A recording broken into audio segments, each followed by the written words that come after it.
Right, and we have Stede back. Can we hear you, Stede? Yes, I think you can. We do it. Perfect. I forgot I wasn't on an old computer that no longer has a mic. So my question, I wish it was crystal clear. It has something, I started really doing more work on knowing my niche. I'm an artist. And so I'm not selling a coaching program or a class. I'm selling its product. Yeah. It's a luxury item. My success in the past has always just been, word of mouth and acquaintances. And I'm 70, I'm actually dealing with an age thing now. I'm 71 and I really don't have it anymore to go out and do the fairs and the live events that I used to. Yeah. And I'm just giving you some background because I don't think I quite understand what I need to do right now. But I was seriously ill for about 5 years, like life-threatening ill, have recovered. Am extremely grateful. And art and nature and people are my great loves. And I'm so here's what happened with my niche. I did the research, I researched who's buying art and read reports and all this stuff. And it kept coming down to something that at first excited me, which is people, 30 to 45 are the hottest art buying market right now. I'm not that age. And I kind of realized all these characteristics that I gathered they're not my values.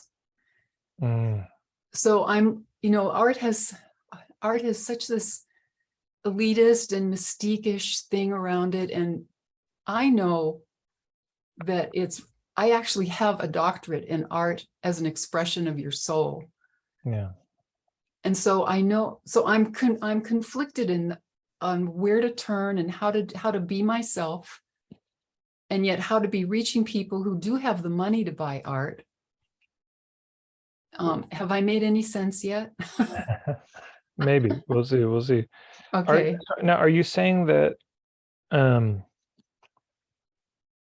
there's something about selling art that you feel has you compromise your values in some way, or selling to those people?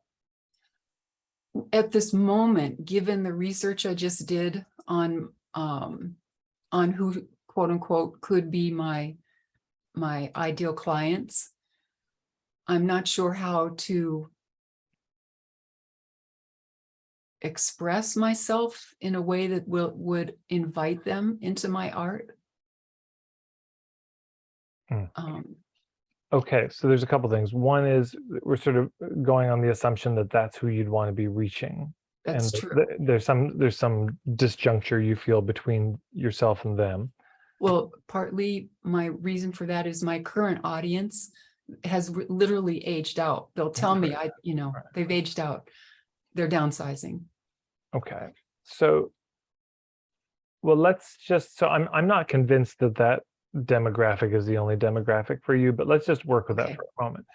So you've got them, and what is it about the values that seems off to you or out of alignment? It may not be their values. Actually, it may just be I'm feeling pummeled by trying to learn marketing and what I'm told I'm supposed to do. Oh, right. So maybe that's the problem. That's I'm here. Yeah, amen. That's often the problem. You may have seen it. I just did a little video on Instagram and about you don't have limiting beliefs, you have a conscience.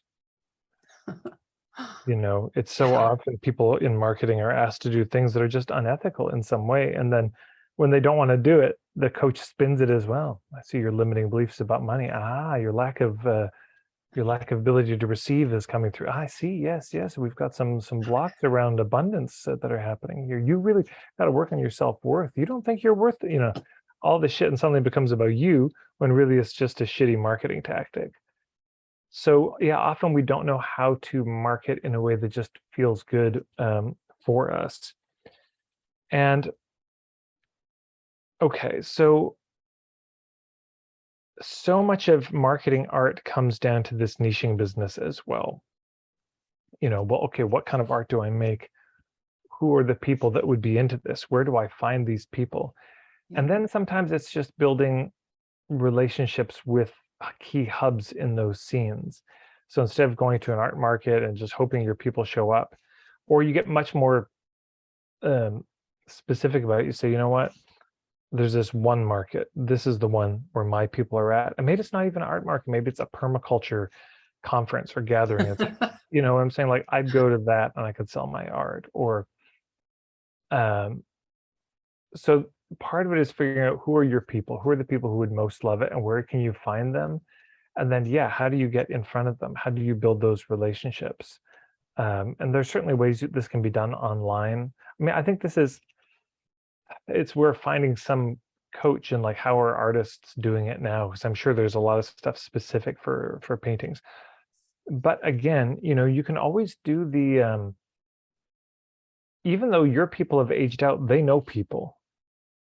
And this may be one of these things where you just start reaching out to your past clients, people who have your art, and you say, would you be willing to talk for 15, 20 minutes on the phone? I'm just trying to find where I could find clients. I thought you might have some ideas. And you just, once a day, you have a little 20-minute conversation with them and just get their ideas of where do you think that, and they may know people in particular. They may know a group, that's relevant.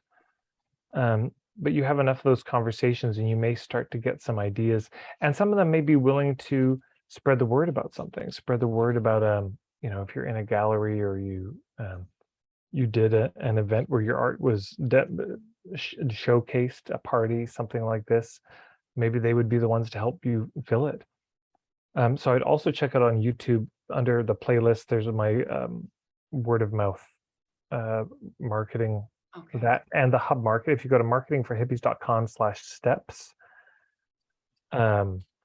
you'll see all my stuff. Step 5 is hub marketing, and all my hub marketing stuff is there, and that's probably the most practical for you.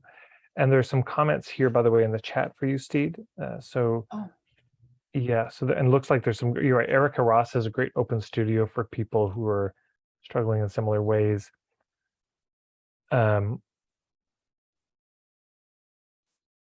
And then Paige said, Mary Robinson Kowal's channel on TikTok might be, you get some inspiration from it.